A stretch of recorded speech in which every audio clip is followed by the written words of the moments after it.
pero ahora malito otra vez. ¿No se escucha? Ahora te escucho bien, pero hay como una interferencia, no sé de quién.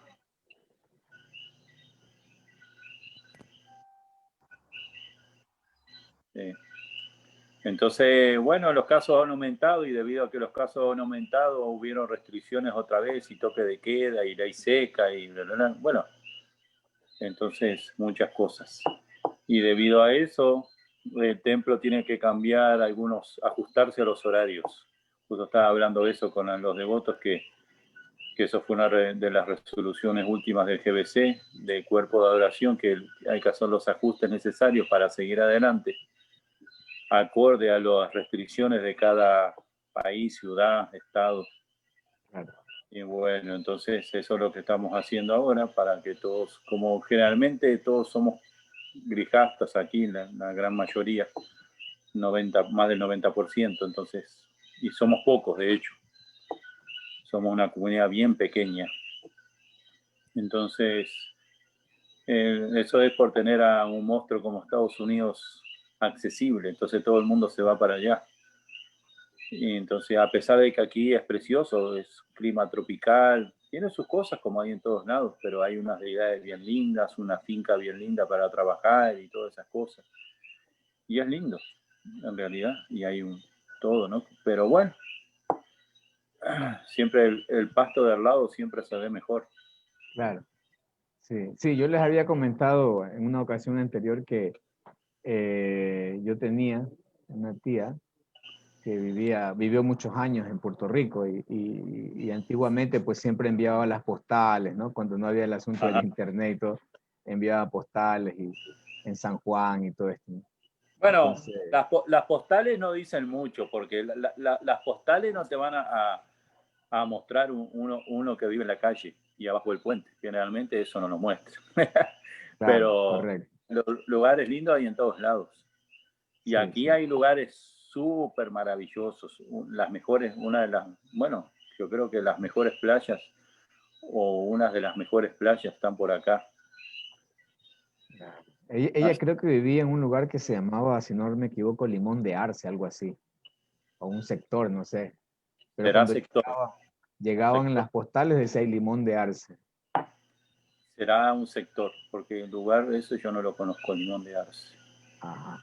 Sí, y de San Juan, donde había como una especie de castillo Sí, y sí, daban mar todo eso está intacto ahí. Pero fuera de esa parte colonial está la parte natural, que es muy bella, realmente. Krishna ha hecho un arreglo maravilloso para aquí, con una playa. Hay una playa que es una de las 5 playas mejores del mundo, donde el agua literalmente es cristalina, literalmente.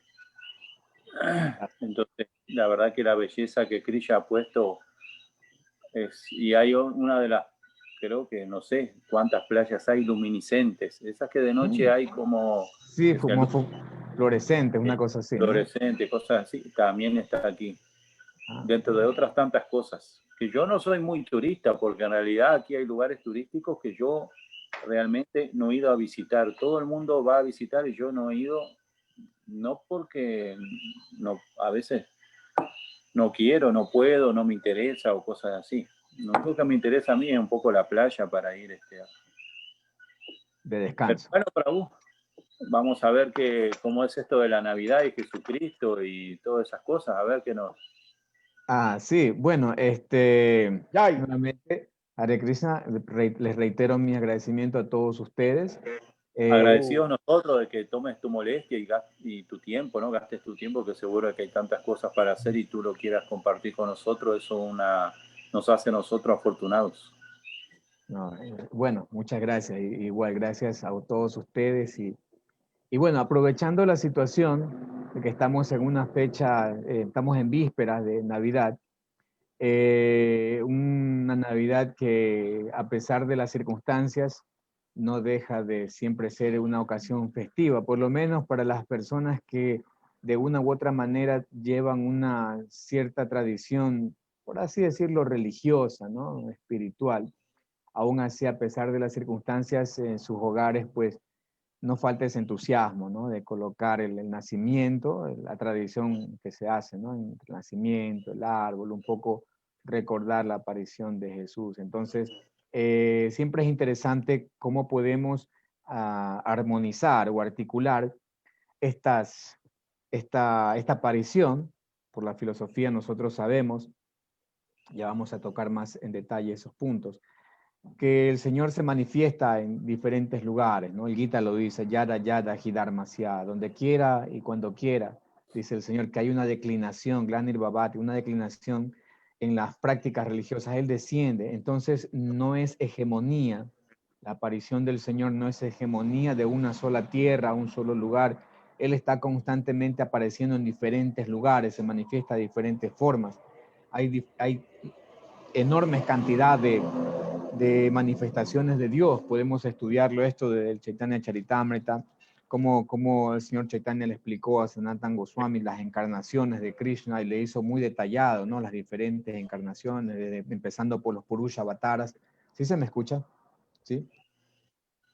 ¿Sí? Muy bien. Ok, entonces, y no solamente aparece en India, aparece el Señor en otros lugares también, como en este caso, pues, lo que tiene que ver en la parte oriental de Israel, o exactamente Galilea, Nazaret o Belén. Eso, bueno, también hay polémicas un poco respecto al lugar de nacimiento exacto de Jesús, pero bueno, no, el tema principal de esta disertación no va tanto para allá, para meternos en esos detalles, porque tal no nos compete tal vez no meternos tanto en esto, pero sí armonizar la relación que hay entre Jesús y la filosofía védica, ¿ya?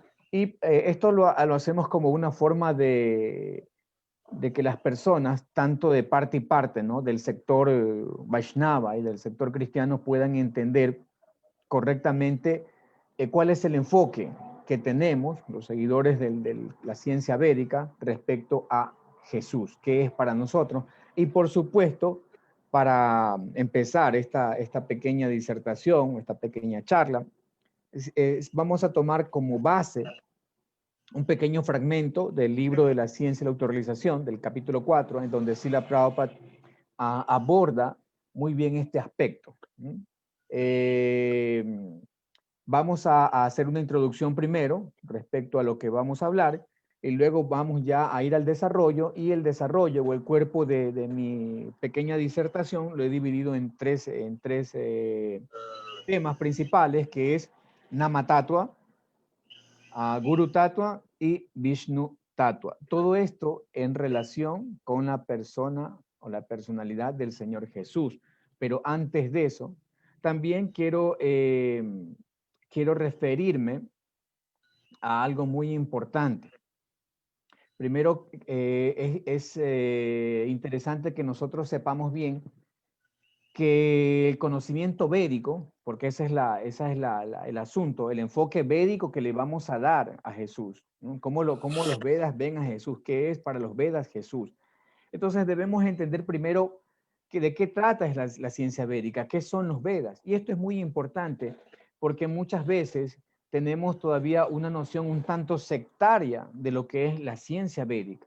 Cuando hablamos de ciencia, debemos entender que la ciencia no es hegemonía o no es dominio de una región, lugar en particular o de una nación en particular. La palabra Veda significa conocimiento, conocimiento universal. Conocimiento de la misma manera que las matemáticas, por ejemplo, son ciencia aquí en Ecuador, son ciencia en Puerto Rico, son ciencia en India, en China, en cualquier parte del universo. Las matemáticas son una ciencia y por lo tanto no tienen nacionalidad. Por ejemplo, si decimos 2 más 2, esto no es decir que 2 más 2 es en Ecuador y no es en Puerto Rico. Sería absurdo decirlo. O que 2 más 2 funciona en China, pero no en América. Entonces sería absurdo. De la misma manera, cuando hablamos de que el sol sale por el este, eso es un hecho, eso es ciencia, es verdad, es una realidad. Y eso no es solamente verdad para el Japón o para países orientales, es una realidad para los occidentales también. Entonces, debemos entender que ciencia es un conocimiento, perdón, que Veda es una ciencia, es un conocimiento universal. No es no es patrimonio de una ciudad o de un país en particular, de una región en particular, sino que la ciencia es universal. Entonces, cuando hablamos de Veda, hablamos de exactamente eso, una ciencia que es aplicable para todo el mundo. No es que, por ejemplo, alguien que emite algún tipo de conocimiento, vamos a decir que ese conocimiento es americano, es chino, es puertorriqueño, es ecuatoriano, no. Por ejemplo, el que descubrió el átomo, bueno, desde el tiempo de Canadá, Demócrito, después estuvo Dalton, estuvo Bohr, ¿no? Todos ellos presentaron un conocimiento científico acerca de la materia, el átomo, pero a nadie se le ocurre decir que el átomo es hindú porque fue mencionado por Canadá hace más de 5.000 años. Nadie se le ocurre decir que el átomo es griego porque Demócrito también hablaba del átomo. A nadie se le ocurre decir que el átomo es, no sé si era inglés o alemán, Dalton, creo que era inglés. Nadie va a decir que el átomo es inglés porque Dalton era inglés. ¿Ah? Entonces, no sé si me logro hacer entender. Lo que quiero decir es que no importa el lugar de donde surge, no importa la nacionalidad del fundador, del precursor de un tipo de conocimiento científico, sino que lo que importa es el conocimiento en sí. Entonces, el átomo es átomo en cualquier parte del mundo. Nadie dice, tengo en este momento átomos ecuatorianos en mi mano o átomos hindúes, átomos ingleses, etcétera. Nadie le da mayor valor a eso, sino a la ciencia. De la misma manera, el que descubrió, por ejemplo, microorganismos como Anton,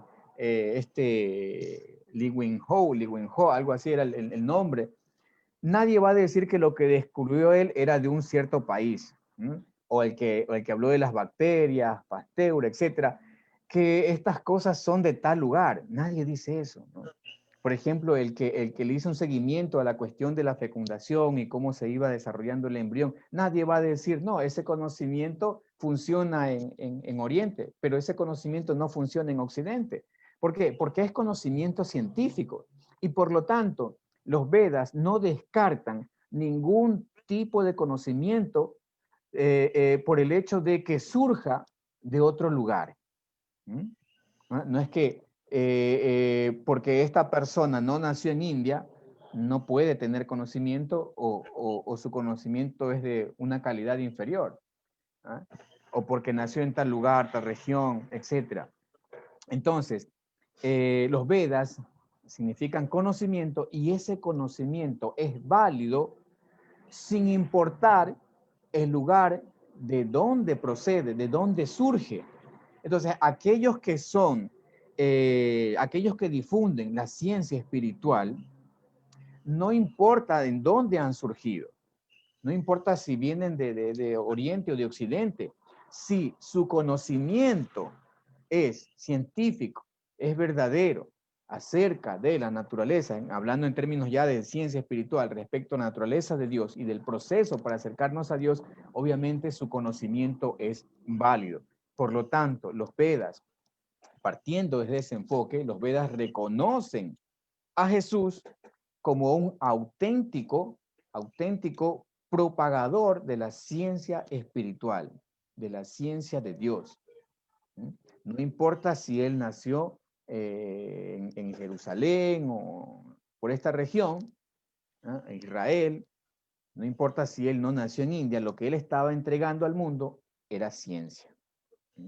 Y por eso nosotros, como seguidores de los Vedas, debemos tener eso muy en claro, que el conocimiento no solamente, por supuesto, nosotros tenemos un caudal de conocimiento en tantos libros védicos, pero eso no significa que no podamos aprender algo de otra fuente.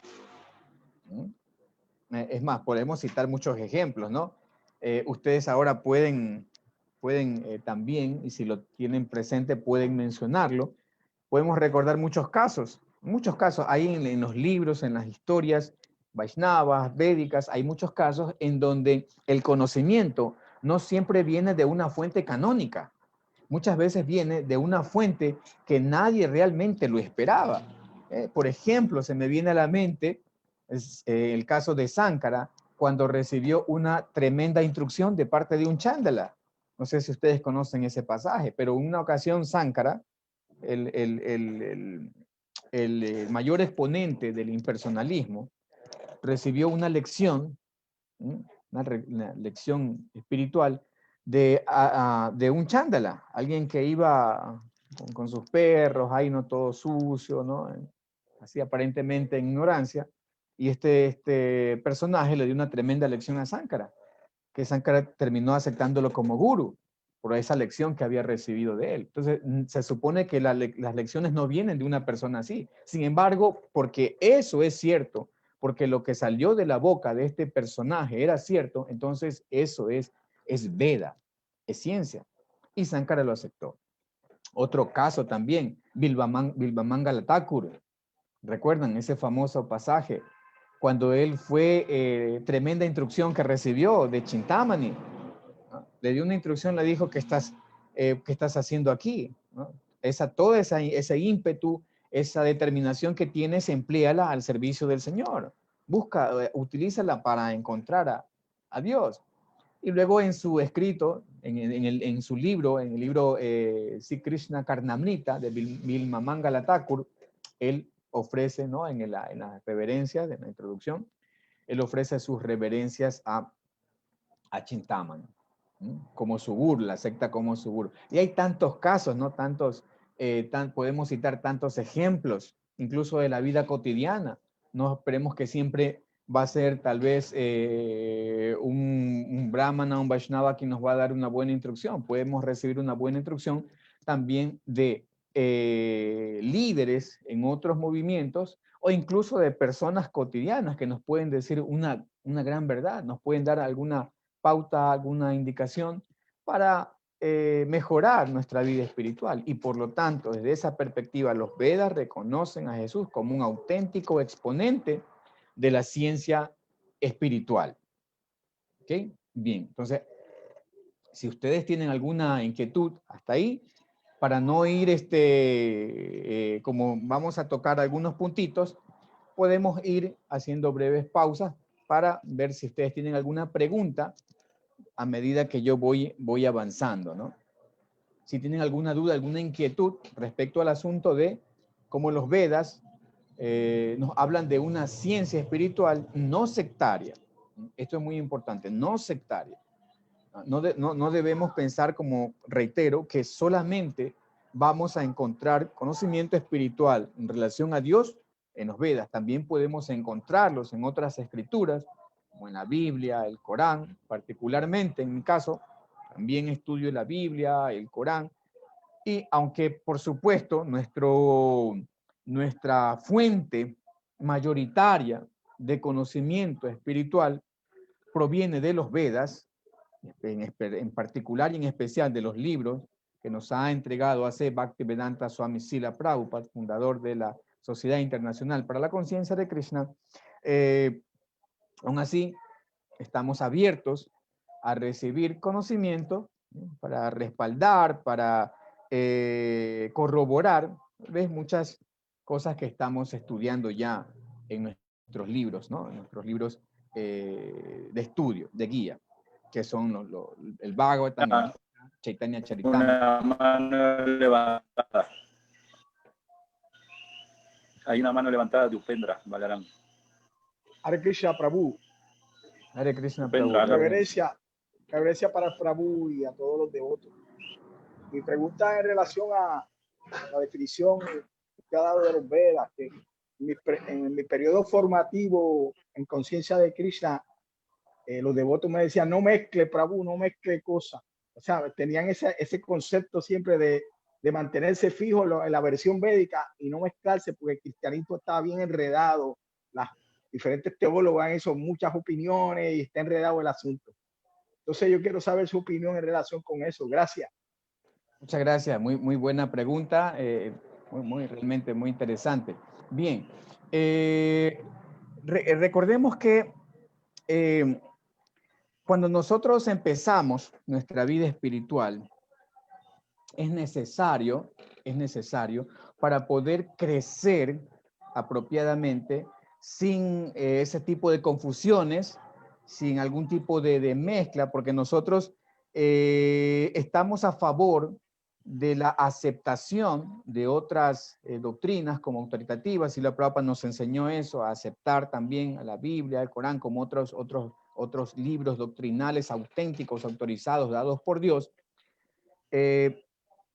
Aún así, en nuestra etapa primaria, cuando recién empezamos nuestra vida, necesitamos un poquito, ¿no?, dejar a un lado, ¿no? No decimos rechazar, sino simplemente dejarlos descansar un momento, enfocarnos en las enseñanzas, principalmente en los que están contenidas en los libros de Srila Prabhupada, para tener claro nuestro norte.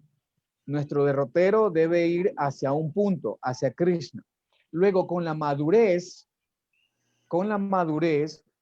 ya nosotros podemos luego ir abriendo un poco nuestro panorama para tratar de armonizar con las personas que están a nuestro alrededor. Esto es como una especie, como cuando estamos en el cuartel, ¿no? A veces necesitamos enfocarnos allí, ¿no? Como a veces los jugadores se concentran, ¿no? Hacen su campaña y se concentran, se alejan esos días de la familia, de todo, y eso no creo que es en todas partes del mundo, creo que hacen así, ¿no? Se concentran y se preparan y no ven a la familia y están con las técnicas y tácticas para el partido, etc. Entonces uno hace también, ¿no?, ese noviciado, su brahmacharato, se va al templo y es full estudio, Bhagavad Gita, Srimad Bhagavatam, 16 rondas, 4 principios. Entonces uno está enfocado en eso. Recuerdo que en mi época ni siquiera nos permitían ver noticias, no, nada de afuera, solo era en los libros. ¿Para qué? Para de esa manera tener claro las cosas, claro el objetivo. Luego ya con la madurez, incluso las mismas autoridades, por ejemplo, el presidente Templo no le va a decir a un Vaishnava de 20 años, ¿qué hace usted husmeando en la Biblia?, ¿no? Pero si lo ve tal vez a un novicio que recién está empezando, ¿no?, que tiene que ir al curso de Bhaktas y estudiarse los mantras, Gita, si lo ve hojeando la Biblia, tal vez le va a llamar la atención, ¿no? Entonces es cuestión de etapas, son etapas, ¿no? Entonces al principio sí necesitamos enfocarnos 100% en estudiar los libros de Srila Prabhupada, y después con la madurez, ya uno toma la segunda iniciación, empieza uno a volverse un predicador, y uno tiene que interactuar, ¿no?, interactuar con personas de otras corrientes doctrinales, filosóficas, teológicas, y es necesario hasta para nuestra propia salud espiritual y mental, porque a veces muchas personas abortan la misión, no se vuelven como en el ejército, ¿no? Cuando alguien renuncia, ¿cómo es la palabra? Desertar, ¿no? Personas renuncian, ¿no?, a la religión, dicen, no, esto mucho marambo, mucha cosa, una religión aquí, otra cosa acá, entonces se confunden. Entonces, al principio es bueno concentrarse muy seriamente en la ciencia espiritual, la ciencia védica, y luego ya para poder interactuar, cuando ya estamos entrenados, estamos preparados, podemos ya interactuar con el mundo, intercambiar criterios, entender nosotros mismos también, porque esta perspectiva védica de Jesús no solamente puede que ayude a los demás a aceptarnos y comprender que nosotros sí los aceptamos, sino que también nos ayuda a nosotros a poder entender de una manera muy cabal, muy amplia, que efectivamente Dios se manifiesta en otras partes, en otras latitudes también. Entonces, de esa manera un poco abandonamos, ¿no?, una posición sectaria, que a veces al principio hay cabida para esto, pero luego ya uno va abriendo el panorama, ¿no? Entonces, es una cuestión de etapas, básicamente, ¿sí? No sé si eso responde a su pregunta. Sí, Prabhu, gracias. Hare Krishna. Bien, muchas gracias. ¿Alguien más? ¿Alguna inquietud hasta aquí, hasta este punto que hemos hablado? Sí, sí, le agradecería, Haribol, Prabhu, muchas gracias por darnos una... Yo me crié en la religión católica, tomé la comunión, fui confirmado, catequesis, Digo, sí, cantidad de cosas, muchas cosas que no entraban. Ahora, cuando entro dentro del vaisnavismo, me encuentro con una literatura que es atemporal. Ya cuando se manifiesta Dios, que estuvo siempre, los Vedas están siempre porque son parte de Dios. Entonces, automáticamente todo lo que es religioso, todo lo que es aparte, parte de ahí. Cuando nosotros llegamos a Kali Yuga, para poder entender todo eso, tenemos libros que marcan diferentes avatares, diferentes, ¿no? Que llegan ahí. Entonces, yo quise entender de la religión católica a un Jesús en la forma que podía entender los Vedas. Cuando leo el Bhagavad Gita entendí todo lo que quiso decir Jesús en aquel entonces. Pero tiene tantas, no, o sea, no se puede entender que sea una, ¿cómo le voy a decir? Una religión judeo-cristiana, porque no tiene nada que ver el judaísmo con el cristianismo, estaban en contra, entonces ya ahí parte de una religión católica apostólica romana, no tiene nada que ver, los romanos eran políticos, querían dominar por intermedio de la religión, entonces no basan sus escrituras en las enseñanzas de un Jesús, sino basan en una cantidad de cosas. Pero lo que más me llama la atención es que no encuentro en la literatura védica un detalle, como dicen ellos, Jesús es Dios que vino a la tierra a manifestar ciertos pasatiempos, pero tienen que estar en los Vedas. Y no lo encuentro en los Vedas que marque de esa manera. Entonces, quedan ciertas dudas acerca de que, sí, Jesús, bien, bárbaro, una persona con conocimiento, así como estuvo Sankaracharya, así como estuvieron cantidad que vinieron acá y que estaban en los Vedas y que nosotros sabemos, pero Jesús, ¿en qué parte aparece que tuviera que venir a hacer es eso que no está en los Vedas? Porque en suma es la religión principal, no, uno no quiere, no, somos los principales del mundo, no, conocimiento, como dijo usted, es universal, el conocimiento de Jesús es universal, y es el mismo conocimiento que está acá en los Vedas, pero el hecho fundamental es de dónde sale el hecho de que haya bajado y su maestro espiritual, el maestro de Jesús, porque todo baja por sucesión discipular, no hay un lugar donde diga, bueno, Jesús tomó iniciación de fulano, de vengano, entonces podemos tener la certeza de que había sido mandado por Krishna, y eso no se encuentra, eso es una cosa que no, yo lo he tratado de buscar, he tratado de analizarlo, puedo entender todos los enredos, me encontré con todos los enredos, todas las cosas que salieron mal dentro de ahí, pero no encontré esa parte de Jesús que me diga por qué es fidedigno hasta ese punto, ¿no? ¿Por qué vino por qué es un descendido? Porque él lo único que dijo para saber eso fue cuando estaba leyendo la Torá en la ermita, él dijo, hoy se ha cumplido la ley delante de ustedes. Y él dijo, ¿cómo? Sí, yo soy el Mesías. Bueno, nadie le creyó y todo eso. Él se autoproclamó como el Mesías, entonces todo el mundo dijo que no. Y hasta el día de hoy los judíos siguen buscando el Mesías y hay cantidad de cosas. Por eso digo, no lo he encontrado en los Vedas, tal vez usted que lo haya estudiado un poco más, me pueda sacar de la duda de dónde sale la venida de Jesús como el avatar o como una parte de Krishna que vino a traer algo nuevo en un país aparte. Eso es lo único que me quedó en duda durante todos estos años. Muchísimas gracias. También muy buena pregunta, interesante pregunta, que también me da pie para entrar brevemente en lo que más o menos tenía ideado también antes de ir a leer el fragmento del libro que dije de Srila Prabhupada y ya explicar estos tres aspectos que mencioné también, y que también uno de ellos va a tratar acerca de eso, el último, Vishnu Tattva, que si lo hubiera tenido o hubiera tenido una diapositiva, le hubiera puesto un signo de interrogación, Vishnu Tattva.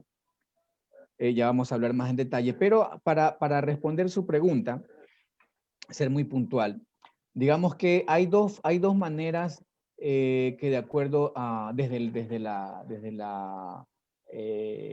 el canon védico avalan a Jesús como un auténtico enviado o una manifestación divina.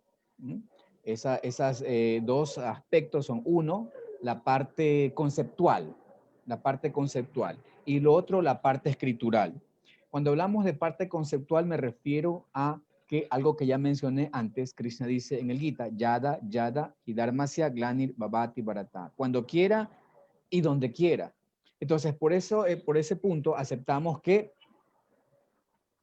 hay otras personalidades que vienen, que descienden y que pueden venir en otro tiempo, no, tal vez no, no sancionado védicamente o en otros lugares, fueran de India, pues Krishna dice cuando quiera y donde quiera. Entonces debemos tener claro eso, cuando quiera y donde quiera. Y por lo tanto Jesús, desde esa perspectiva, sí puede ser. Entonces vamos haciendo como una especie de filtro. Bueno, esto pasó la prueba Jesús. Listo. Otro aspecto es qué es lo que enseñaba, cuál es su doctrina. Entonces, si nosotros estudiamos la doctrina enseñada por Jesús, vamos a ver que está en perfecta consonancia, en perfecta armonía con los principios espirituales explicados en el Gita y explicados en el Bhagavatam. Por ejemplo, Jesús no solamente se enfocó en dirigirse hacia una divinidad muy, muy ajena, muy distante. Incluso, ya vamos a hablar más de eso, no quiero mencionar mucho las palabras técnicas porque las voy a dejar para el final, pero Jesús nos enseña a reconocer esa divinidad que para hasta el momento, porque si nosotros estudiamos el Viejo Testamento, lo divino se muestra muy distante, muy lejos, casi inalcanzable. Cuando a veces lo divino lo conceptualizamos de esa manera, se parece muy difícil de alcanzar, como algo muy ajeno a nosotros, como algo que no está en nuestra vida presente, como algo que está allí, pero está tan lejos. Entonces Jesús vino a demostrar que lo divino no estaba tan lejos. Por eso enseñó que ese Dios, que la gente lo asumía que estaba en un cielo y muy lejos, él enseñó que ese Dios también está en el corazón de cada persona, ¿no? Por eso es ama, ¿no? Ama a tu prójimo como a ti mismo. Entonces esa doctrina es, como usted bien mencionó, está muy bien explicado en los Vedas. Cuando hablamos de eso, nos referimos a qué se está refiriendo a Jesús. Se está refiriendo a Paramatma. Paramatma es el ser divino, Dios que está en Vrindavan, que está en el cielo espiritual, también está presente en el corazón de cada entidad viviente en la forma de Paramatma. Entonces, él enseñó lo mismo que enseña, por ejemplo, el señor Kapila Dev en el tercer canto del Bhagavatam, a que no veamos solamente a Dios en un trono, en un altar, sino que aprendamos a reconocer a ese Dios que adoramos en los templos, a reconocerlo en el corazón de cada persona. Incluso el señor Kapila Dev dice, aquel que adora a la deidad, pero desmerece al Dios que está en el corazón de cada entidad viviente, simplemente está vertiendo agua, ghee, en las cenizas, o sea, un acto inútil. Entonces, y también, ¿no? Se nos enseña por la filosofía, por ejemplo, en el Néctar de la Introducción se explica, ¿no? Los tipos de Vaishnavas, Kanistadikari, Madhyamadikari, Uttamadikari, y el Kanistadikari tiene esa visión, ¿no? Que Dios está muy allá, está ahí, pero está muy lejos. Y por eso riño con mi hermano, mi vecino. Si tú eres de otra religión, quiero golpearte, quiero matarte. Y eso es hasta el día de hoy. Me vuelvo un fundamentalista, extremista, porque soy Kanistadikari, porque solamente veo a Dios allí y no aprendo que Dios está. Y esto pasa todos los días, incluso, como dice mi mamá, en todos los lugares se cuecen las habas. No sé si por allá hay ese dicho, ¿no? Entonces, a veces pasa que nosotros podemos ser muy diligentes en cuanto a adorar al Señor, al Dios personal, en la forma de la deidad, ya sea en la forma de la deidad o simplemente el Dios personal que está muy distante a nosotros. Lo digo porque en muchas doctrinas no aprecian, no adoran, no identifican a Dios con una deidad, pero aceptan un Dios personal y su adoración va dirigida a ese Dios personal, pero fracasan en contemplar a ese Dios en el que está al lado. Entonces, vemos que en sentido conceptual Jesús enseña exactamente lo mismo que está enseñando el Gita, que está enseñado en los Vedas. Entonces, de esas maneras podemos reconocer que efectivamente Jesús está autorizado. Otro aspecto que también puede ser parte de la doctrina es que está avalado por otros acharyas, por ejemplo, como Srila Bhaktivinoda Thakur, por Srila Prabhupada mismo. Entonces, si estas grandes autoridades reconocen que Jesús es autorizado, que su doctrina está en consonancia con los Vedas, con la filosofía Vaishnava, entonces también lo aceptamos. Y el otro aspecto es el aspecto escritural, y eso es mucho más puntual. Hay entre todos los Puranas, hay un Purana que se llama Bhavishya Purana, y en el Bhavishya, que significa futuro, allí hay muchas descripciones de acontecimientos que van a ir ocurriendo en Kali Yuga. Y allí se describe la aparición de Jesús, se le da el nombre de Isha. Isha, recordemos que incluso está relacionado con el nombre Yeshua o Jesús. Recordemos que también que en hebreo no hay la palabra, la letra J, pero hay la I, entonces tiene relación, ¿no? Jesús, Yeshua, Isha, Isha Mahisha, con Mesías, Masha, Masha. Entonces está relacionado y se describe cómo él va a venir, no solamente por su nombre, sino que está descrita su misión. Él va a venir a enseñar, a propagar el Melecha Dharma, es decir, una religión, principios espirituales válidos, autorizados, pero para un tiempo y un lugar muy específicos. Esto no quiere decir que la doctrina de Jesús no sea universal, es universal, pero incluso, como él mismo lo reconoce, no todos podían entender todos los principios universales que él le hubiera gustado entregar a la humanidad. Porque muchas veces hubo un gran patriarca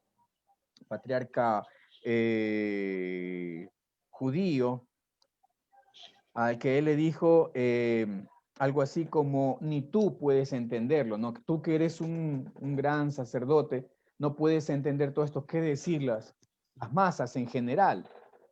Entonces, sus principios y su misión iba más dirigida como a acercar a las personas que aparentemente se encontraban en una situación más desposeída, más, ¿cómo podríamos decirlo? Tal vez intelectualmente no tan preparados para acercarlos a Dios. Recordemos que antiguamente, incluso antes del señor Chaitanya, no había un poco de esto, ¿no? Como el Dios estaba reservado únicamente para los grandes brahmanas o los grandes sacerdotes, solamente ellos tenían acceso. Eso se ve hasta el día de hoy, ¿no? Como a veces hay ciertas condiciones que cumplir para poder acercarse a Dios. Entonces la misión de Jesús iba dirigida como para tratar de acercar a los más desposeídos, digamos, espiritualmente. Digo espiritualmente porque había muchos que eran desposeídos, pero no de riquezas, había muchos que tenían riquezas, ¿no? Como se me va el nombre del que era recaudador de impuestos, que se entrevistó con él, bueno, y muchos más, ¿no? Que tenían sus riquezas. Incluso en el tiempo del señor Chaitanya también, ¿no? Habían personalidades así. Entonces, la misión de Jesús iba más dirigida como a esas personas, ¿no? Por eso hay Srila Prabhupada cita en una conversación, él cita un libro, el Evangelio de Acuario, en uno de esos capítulos de este libro, si no me equivoco, es un Levi H. Howling. Este personaje escribió este libro en una conversación, Srila Prabhupada cita este libro, porque en este libro hay un capítulo titulado Vida y Trabajo de Jesús en la India. Y allí se explica, esto lo hace Srila Prabhupada como en una conversación un poco informal, esto no es algo así que como se puede decir que es algo que surge, ¿no? Ya que usted preguntaba, ¿no? Algo védico, no es algo que está ahí en los Vedas que dice exactamente eso, pero Srila Prabhupada lo menciona en una conversación, él hace alusión a este libro, el Evangelio de Acuario de Jesús el Mesías, y allí se explica que Jesús, se da muchos detalles, incluso se da el nombre y detalles de la persona que se llevó a Jesús desde Nazaret hasta India, era si no me equivoco, era un hombre muy rico, un mercader, tenía mucho dinero, y él se llevó a Jesús y le pagó los estudios, ¿no? Le costeó los estudios de Jesús en la India. Y allá, Srila Prabhupada menciona que Jesús estuvo en India, estuvo en el templo de Jagannath Puri, y allá fue muy bien recibido, muy bien apreciado, por los brahmanas, por los Vaishnavas. Imagínense, para que haya tenido acceso al templo de Jagannath Puri, que siempre la situación ahí es un poco, ¿no? Como estábamos diciendo, ¿no? Un poco más hermética, no todo el mundo puede entrar. Pero Jesús fue muy bien recibido, fue muy bien educado, pero después también hay otros libros, otras reseñas, porque hay mucha historia respecto a Jesús, su vida, ¿no? Hay libros que hablan justamente de Jesús en la India, Jesús luego de cumplir su misión en la cruz, etc. Entonces, al parecer Jesús estuvo 2 veces en la India, en los 12 y 30 años, y después de haber cumplido su misión, después de que, entre comillas, fue crucificado. Pero allí se narra cómo Jesús no vio muy bien el asunto esto de las castas, porque lo veía como que el Dios, su padre, como que estaba reservado un poco para las ciertas clases, y él quería más como llevar, ¿no?, a ese ser divino hasta el corazón de las personas más desposeídas espiritualmente. Vemos que la misión de Jesús va por ese lado, ¿no? Va por ese lado, ¿no? Entonces, por eso, como ya vamos a mencionar más adelante, en el último aspecto, Vishnu Tattva, Jesús es reconocido por muchos Vaishnavas. Esto tampoco es parte del canon, como usted decía, ¿no? ¿En qué parte dice que Jesús es, por ejemplo, un Shaktiavesh avatar, que muchos Vaishnavas lo han reconocido así, como un Shaktiavesh avatar, Shakti, un poder, una función particular específica, que viene directamente dada por Dios. Entonces, todo avatar, todo Shaktiavesa, principalmente ya que estamos hablando del Shaktiavesa avatar, tiene una misión en particular, un poder en particular que ha sido dado por Dios. Por ejemplo, en las ciencias de las enseñanzas del señor Chaitanya, Srila Prabhupada explica y da ejemplos, ¿no? Por ejemplo, los diferentes tipos de Shaktiavesa avatar y qué es lo que hacían cada uno de ellos. Entonces, la misión de Jesús, en este caso, era justamente eso, ¿no? Darle la oportunidad a las masas a que tengan acceso a Dios, no solamente reservado para las élites espirituales, sino también darle la oportunidad a los más desposeídos, ¿no? Reitero, no en términos materiales, sino en términos espirituales. Bien, entonces, es de esas dos maneras está avalada la presencia o el descenso de Jesús, y es reconocido como una manifestación de Dios, ¿no? Eso hablando en términos desde la perspectiva védica, porque por supuesto desde la perspectiva bíblica hay muchas más. Está predicha la aparición incluso desde la Torah, desde el Pentateuco se habla del Mesías que va a venir, y a lo largo de la Biblia se habla del que va a venir de la casa de David, que va a liberar. Ahora, eso es otro aspecto que tenemos que tener claro también un poco, aunque no vamos a hablar muchos detalles de eso, pero ya que vamos a hablar acerca de justamente este Mesías, tenemos que tener claro qué significaba esto de Mesías. Y la palabra Mesías es una palabra latina que viene del hebreo, que es Mesías, o Mashiach, que a su vez que significa ungido, que a su vez viene de Masha, que significa ungir, y generalmente este Mesías era un rey que era ungido, que era untado, incluso eso se ve en la tradición védica, ¿no? Como los grandes emperadores se les hacía el baño, ¿no? Con leche, yogur, ghee. Entonces, a los reyes judíos también se lo acostumbraba ungir con aceite. Entonces, el Mesías era esto, ¿no? Un rey ungido, que tiene su equivalente en griego, y en griego la palabra Mesías es Christas, ¿no? Y ese Christas, interesante, porque este Christas, que significa también ungido, viene de Krishma, ¿no? Krishma, a veces hay personas que, no sé si por allá a veces les ha pasado a ustedes, ¿no? Que alguien les dice, Hare Krishna, ¿cómo están? Hare Krishna. Entonces, interesante, ¿no? Cómo se cruzan a veces los lenguajes, ¿no?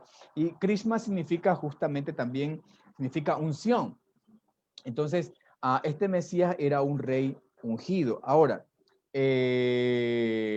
a veces el problema surge dependiendo del concepto en que nosotros tenemos del Mesías, ¿no? Por ejemplo, usted hablaba de cómo los judíos, ellos no están muy en línea o no aprueban mucho algunas doctrinas cristianas.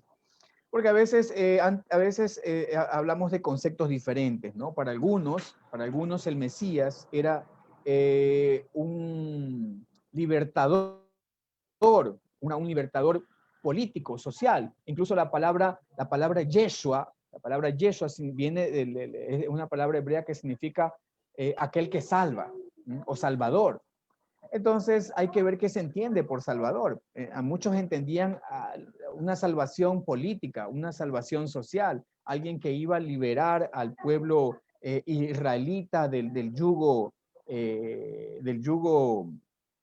en ese tiempo de Jesús, el yugo romano. Y esto tuvo mucho más énfasis cuando los israelitas fueron, se puede decir, estuvieron encerrados, ¿no? Atrapados en Babilonia. Entonces ellos esperaban con más razón a aquel que los venga a liberar, pero tenían como una noción un tanto más política del asunto, ¿no? Es como ahora nosotros pensamos que el presidente nos va a quitar el sufrimiento y nos va a dar mejores facilidades. Entonces, ellos tenían esta noción y para muchos, especialmente los judíos, ellos todavía siguen esperando la venida de este Mesías, porque para ellos Mesías es como un cargo, ¿no? Tiene que cumplir esta persona estas funciones, y entre unas de ellas era librarlos del sufrimiento. Pero ellos vieron que después de la venida de Jesús no había esta libertad, ¿no? Y todas las cosas seguían iguales, había opresión y bueno. Pero obviamente la misión de Jesús no era una cuestión política, él era un rey. Incluso Herodes se puso nervioso, ustedes saben, ¿no? Herodes se puso nervioso con esto cuando hablaron de rey. Él pensaba que se trataba de su reino, pero no entendía que era rey en otro sentido. Entonces, es cuestión de conceptos, ¿no? Para los cristianos tienen claro el asunto. Está autorizado en la Biblia y vino a liberarnos del pecado hasta ese punto, de las personas, etcétera, ¿no? Entonces, bien, bueno, no sé si eso responde un poco aunque nos fuimos un tanto para acá, un poco, pero no sé si eso responde a su inquietud, lo que me estaba preguntando. Sí. Gracias. Bien, ok, entonces vamos a continuar. Ahora sí voy a leer un pequeño fragmento, libro, siempre me gusta utilizar como plataforma de lanzamiento, ¿no? De la disertación, siempre las palabras de, por supuesto, nuestro fundador Acharya, Srila Prabhupada. Y en esta ocasión vamos a leer un breve fragmento del libro La ciencia de la autorrealización. El capítulo 4 tiene a su vez 3 subtemas, y uno de ellos es Cristo, los cristianos y Krishna. Y el último fragmento dice lo siguiente: Jesucristo fue una personalidad tan grande, el Hijo de Dios, el representante de Dios. Él no era culpable de nada, aún así fue crucificado. Él quería distribuir conciencia de Dios, pero a cambio lo crucificaron. Fueron así de desagradecidos. Ellos no pudieron apreciar su prédica, pero nosotros lo apreciamos y le damos pleno honor como representante de Dios. Por supuesto que el mensaje que Cristo predicó estaba ajustado a su tiempo, lugar y país particulares, y era justamente adecuado para un grupo particular de personas, algo que estuvimos mencionando. Pero desde luego, Él es el representante de Dios. Por lo tanto, nosotros adoramos al Señor Jesucristo y le ofrecemos reverencias. Una vez en Melbourne, un grupo de ministros cristianos vino a visitarme. Me preguntaron, ¿qué idea tiene usted de Jesucristo? Yo les dije, Él es nuestro gurú. Él está predicando conciencia de Dios, así que es nuestro maestro espiritual. Los ministros apreciaron mucho esto. En verdad, todo aquel que está predicando las glorias de Dios debe ser aceptado como gurú. Jesucristo es una de esas grandes personalidades. No debemos pensar en él como si fuera un ser humano común. Las escrituras dicen que todo aquel que considera al maestro espiritual un hombre común tiene una mentalidad infernal. Si Jesucristo hubiera sido un hombre común, entonces no habría podido distribuir conciencia de Dios. Yo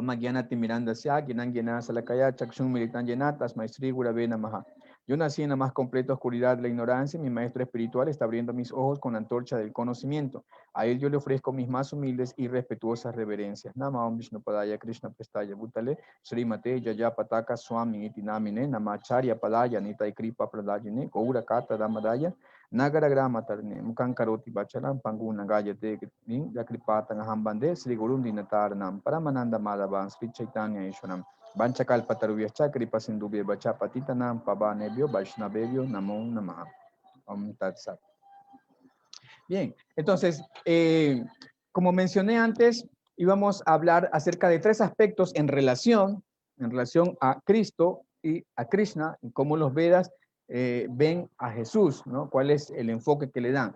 Y en este libro, Srila Prabhupada habla acerca de dos aspectos, Namatattva y Guru Tattva. Este fragmento corresponde, por supuesto, a Guru Tattva, pero en un capítulo anterior, Srila Prabhupada está hablando acerca de, en una conversación que tuvo con un famoso padre Emanuel, también, eso también está escrito aquí, él describe cómo no hay diferencia entre los nombres de Cristo y Krishna. Él dice, a veces en la India, las personas pronuncian, en vez de Krishna, producen Krista. Entonces él dice, no hay diferencia entre Cristo y Krishna. Ambos son nombres autorizados de Dios y por lo tanto podemos obtener beneficio espiritual de cantar ese nombre. En la Biblia se indica que hay que cantar el nombre de Dios. En los Vedas, en el Corán, uno tiene que cantar los nombres de Dios. Incluso en el Chaitanya, en el Sisastaka, el señor Chaitanya dice, ¿no? Namnan Akari Bahuda Niyasar Bashaktis. Es que el santo nombre, el señor Chaitanya dice, tú en el santo nombre has investido muchas potencias trascendentales, tú tienes miles de nombres, así que no importa si cantamos, podemos cantar Hare Krishna, podemos cantar Cristo, vamos a obtener beneficio espiritual de cantar ambos nombres porque ambos tienen sus potencias espirituales. No es que uno es más, el otro es menos, ambos están imbuidos con Shakti, con la potencia espiritual de Dios, y como Dios no es diferente de su nombre, es absoluto, inmediatamente empezamos a relacionarnos con Él y por supuesto a purificar nuestra conciencia, ¿no? Como está explicado en el Sisastaka. Bien, entonces no hay diferencia. Teológicamente no hay diferencia en esos nombres. Podemos cantar Rama, Krishna, Cristo, podemos cantar Alá, podemos cantar otro nombre de Dios y vamos a obtener potencia y beneficios espirituales.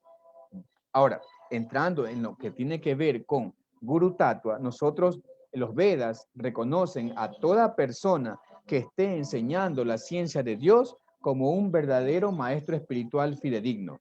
Es decir, que la persona que nos entrega a esta ciencia de cómo acercarnos a Dios, sin importar su procedencia, si efectivamente nosotros empezamos a cambiar nuestra vida, empezamos a acercarnos a Dios, empezamos a disfrutar de esa bienaventuranza espiritual, entonces esa persona es reconocida como un maestro espiritual. Incluso el señor Chaitanya dijo, no, Kiva Vipra, Kiva Nyasi, Sudra Kenenoi, Jai Krishna Tato Ambeta, Sei Guru Hoy. Eso significa que no importa si alguien es un Vipra, un Brahmana, un sacerdote, Kiva Vipra, Kiva Nyasi, no importa si es Sanyasi, Kiva Vipra, Kiva Nyasi, Shudra, no importa si alguien es Shudra, Kenenoi, no importa si alguien es menos todavía que un Shudra. Si esa persona, dice Krishna Tato Ambeta, Krishna Tattva, si conoce la ciencia, si en verdad conoce la ciencia de Dios, entonces sé Guru Hoy. El señor Chaitanya dice, yo lo acepto como un guru. Y por lo tanto, desde esa perspectiva, los Vedas reconocen a Jesús como un guru. Ese es el enfoque que Srila Prabhupada le da en este capítulo. Lo reconoce a Jesús como un guru porque él efectivamente está otorgándole al mundo la ciencia de Dios, la ciencia espiritual. Él no está enseñando otra cosa sino es el amar a Dios. Y por lo tanto, nosotros reconocemos a Jesús como un gurú fidedigno. Y por eso es que él, al final, ¿no?, en esta entrevista que tiene con algunos religiosos, ellos se van muy contentos porque Srila Prabhupada le está dando honor y mérito a Jesús y reconociéndolo como un gurú fidedigno. Perdón, hay bulla, ¿no? Sí, es de afuera. ¿Sí me escuchan? ¿Sí se me escucha? ¿Sí está suficientemente claro? Ok, bien. Entonces, desde esa perspectiva, los Vedas, ya vamos viendo que los Vedas entienden que el nombre de Jesús, el nombre de Alá, el nombre de Cristo, el nombre de Krishna, todos tienen potencias espirituales y pueden ser cantados. Ahora, desde otra perspectiva, los Vedas también reconocen a Jesús como un ser autorizado porque es un gurú. Es un gurú. Incluso desde ese ángulo está vinculado con Dios, porque en los Vedas se entiende que el gurú es el representante de Cristo, de Krishna, el representante de Dios. Es más, se cumple lo que dice el Bhagavatam en el 11º canto. Allí se dice el Señor Acharyan Man Vijaniyan. Él dice que el Acharya o el Guru es el mismo. Entonces el Guru se entiende que es una plena manifestación de Dios. Y por lo tanto los Vedas ven a Jesús como una manifestación divina, un Guru autorizado para enseñar la ciencia de Dios, y nosotros también lo aceptamos como un Guru. Incluso en mi vida personal ha habido anécdotas, porque antes de vincularme a la conciencia de Krishna, yo era ateo y no le daba ningún valor ni a Jesús, ni la Biblia, ni a otras doctrinas.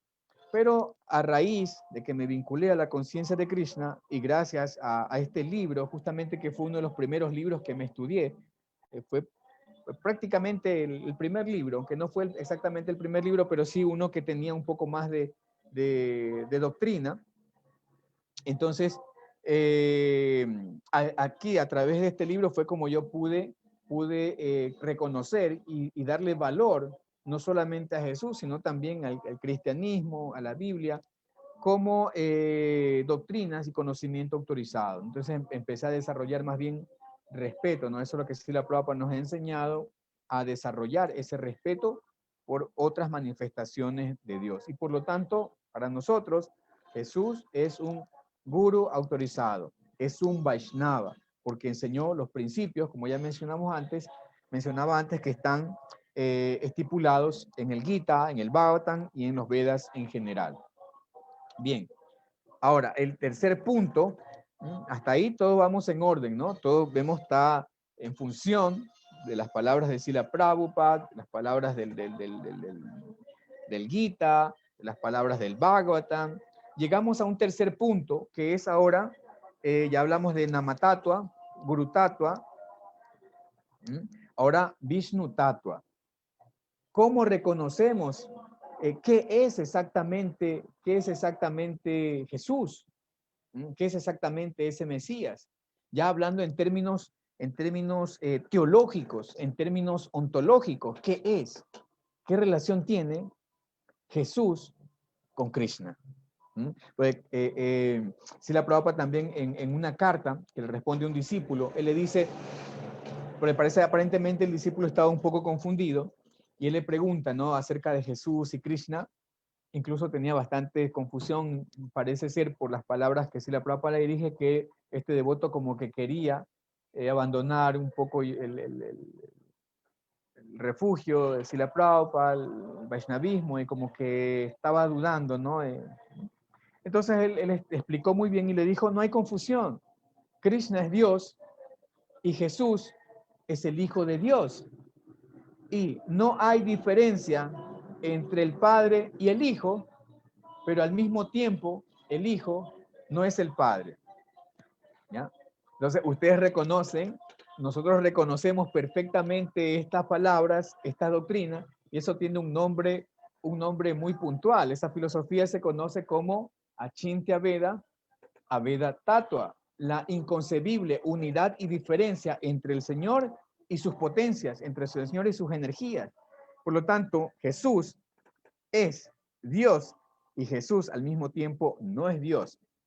Bien, ahora nos vamos a adentrar más. Es muy interesante porque este tema fue el meollo de discusión en el concilio de Nicea del año 325, cuando Constantino convocó a los principales, convocó como a cerca de 1000 obispos, sacerdotes,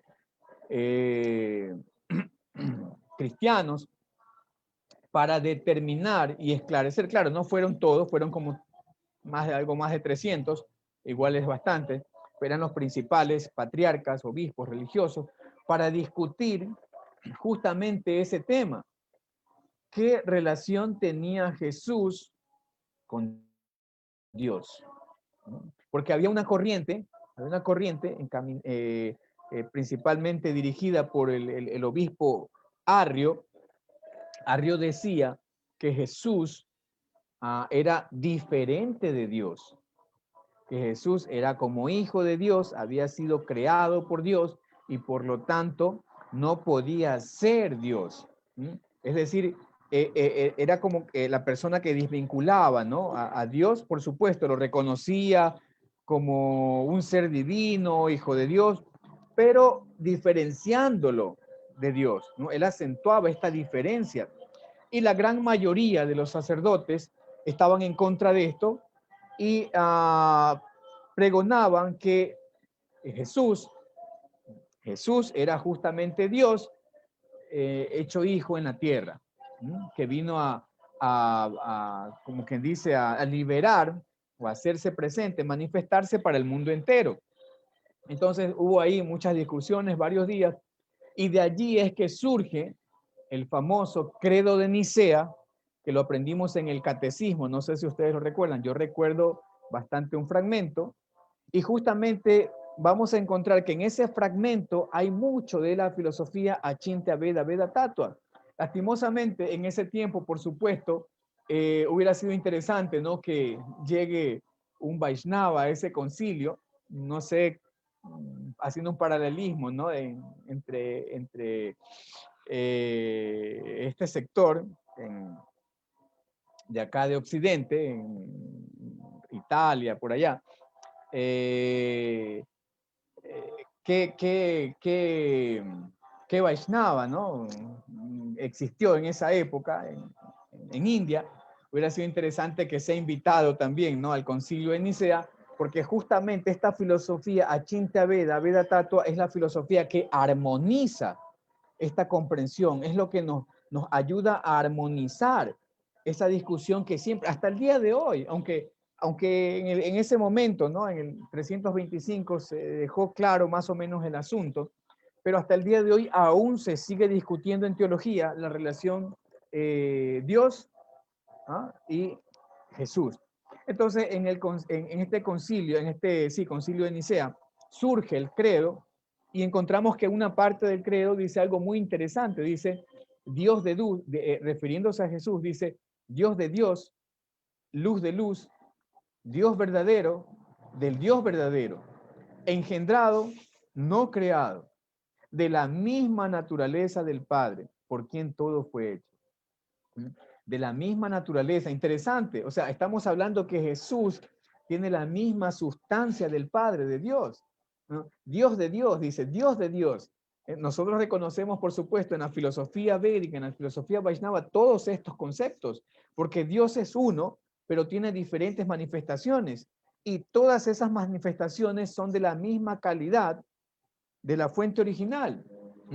Por eso a Krishna se lo llama el Vishnu original, porque todos en realidad son Vishnus, pero Krishna es el Vishnu original porque la sustancia que forma a Krishna y la sustancia en la que están compuestas las demás expansiones es la misma.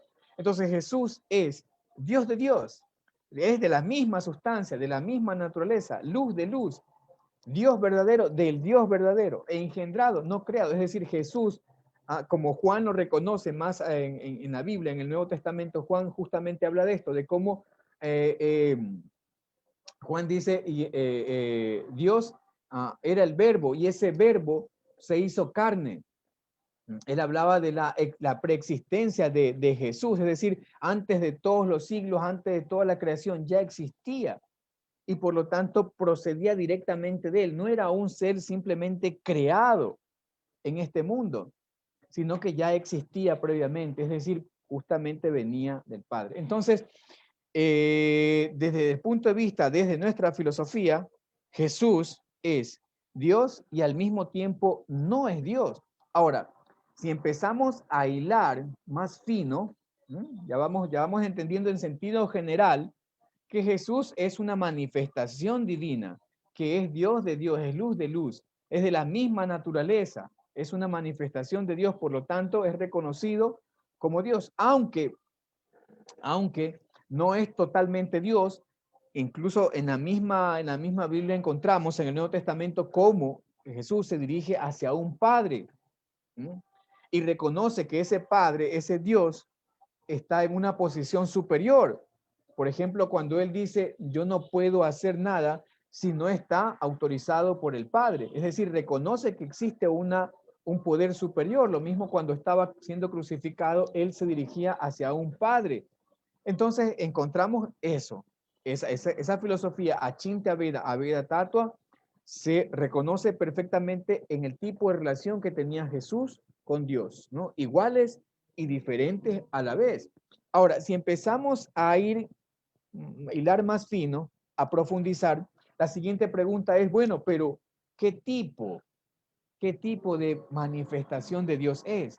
¿No? Reconocemos que Jesús es un ser que desciende del mundo espiritual y se desciende, técnicamente en sánscrito esa palabra para el que desciende se llama avatara. Entonces el avatara es el que desciende, pero ¿qué clase de avatara es? En el señor Chaitanya le explicó muy bien a Sanatan Goswami, algo que recoge Srila Prabhupada en el libro Las Enseñanzas del señor Chaitanya, buenísimo, recomendado ese libro, que existen varios tipos de avataras. Reconocemos básicamente 6, ¿no? Vamos a tomarnos la lección aquí, a ver si no se nos olvida alguno. Están primero los Purusha avataras. Los Purusha avataras, Guna avataras, Lila avataras. Están los, ¿qué más? Los Yuga avataras, los Satyavesha avataras, y se me escapa uno más todavía, son 6, y bueno, ahorita lo ubicamos, si alguien lo recuerda y lo menciona. Entonces, entre todos estos tipos de avataras, ¿no? Yuga avataras, Guna avataras, Satyavesha avataras, Lila avataras, Yuga avataras, entre todos ellos, ¿qué tipo de avatara es Jesús? ¿Alguien puede decir con exactitud qué tipo de avatara es? ¿Existe, como decía el Prabhu en su pregunta, existe alguna parte, ya sea del canon védico o ya sea en algún escrito de otro Vaishnava que diga puntualmente qué tipo de avatara era Jesús? No. Sin embargo, hay muchos devotos que también han estudiado este tema,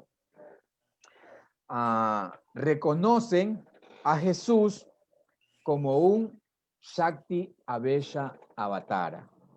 Es decir, un avatar, una manifestación de Dios que viene para cumplir una misión específica, una función específica. Por ejemplo, Srila Prabhupada menciona eso en este libro, Las Enseñanzas del Señor Chaitanya, y allí incluso vamos hilando más fino, ¿no? Ya vamos viendo que Jesús,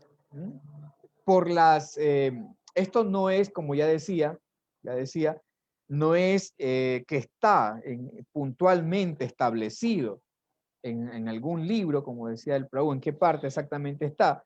Se menciona en el Bhavishya Purana, pero no se especifica exactamente qué tipo de avatara, pero podemos estudiar, ¿no? Por sus funciones, por su misión, por sus características, por sus rasgos, en qué tipo de avatar encaja. Entonces, más o menos ya estamos entendiendo que encaja dentro del de los Shaktiavesh avatars, como por ejemplo, otros Shaktiavesh avatars, no sé si ustedes recuerdan, por ejemplo, se conoce como Shaktiavesh avatar a Narada Muni, se los reconoce a los Kumaras, se reconoce a Prithu Maharaj, a Parasuran, y a veces resulta que alguien que está clasificado dentro de un tipo de avatar también es clasificado simultáneamente dentro de otro grupo de avatares. Por ejemplo, el señor Buda se lo entiende como un lila avatar, pero también se lo reconoce como un Shaktiavesh avatar. Ahora, todavía vamos limando más, ¿no? el tema, y ahora vamos a tratar de descubrir entre los dos tipos de Shaktiavesh avatar Jesús a cuál corresponde. Y estos dos tipos de Shaktiavesh avatar son, el uno es Saksat avatar, la palabra Saksat significa directo, Saksat Darit Benad, ustedes recuerdan esa palabra, ¿no? Saksat significa directo, es decir, en este caso, el Señor mismo, Dios, como Vishnu Tattva, él se manifiesta en la personalidad de alguien para cumplir una función específica. Recordemos que hay avataras que son Vishnu Tattva y hay otros que son Jiva Tattvas. Un ejemplo, a ver, vamos a ver aquí, ¿quién puede mencionar un Shaktiavesh avatara que sea Jiva Tattva? Perdón, no Shaktiavesh avatar, un avatar en general. Un avatar en general que sea un Jiva Tattva. Un avatar que sea Jiva Tattva. ¿A qué nos referimos con esto de Tattva? Por si a alguien le queda la duda, ¿no? Estas clasificaciones significan que Vishnu Tattva significa que es de la misma naturaleza de Dios, ¿no? Tiene sus facultades, sus poderes, como dicen los niños, ¿no? Tiene sus poderes, sus mismos poderes. Y en cambio, Jiva Tattva es una manifestación, se